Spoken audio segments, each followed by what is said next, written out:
මාතලේ දිස්ත්‍රික්කයේ මධ්‍යම පළාතට අයිති අතර සුවිශේෂී භූ විෂමතාවයක් පෙන්눔 කරේ. උතුරින් අනුරාධපුරයෙන්ද නැගෙනහිරෙන් පොළොන්නරුව අම්පාරටද මායිම් වූ අතර දකුණින් මහනුවරට සහ බටහිරින් කුරුණෑගලට මාතලේ දිස්ත්‍රික්කය මායිම් වී තිබේ.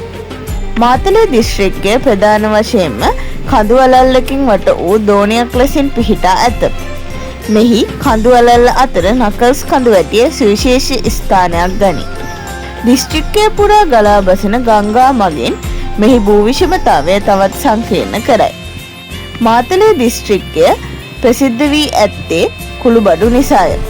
සාදික්කා, කාරාඹු, ගම්මිරිස් මේ අතර ප්‍රධාන ස්ථානයක් හිමිකර ගනී.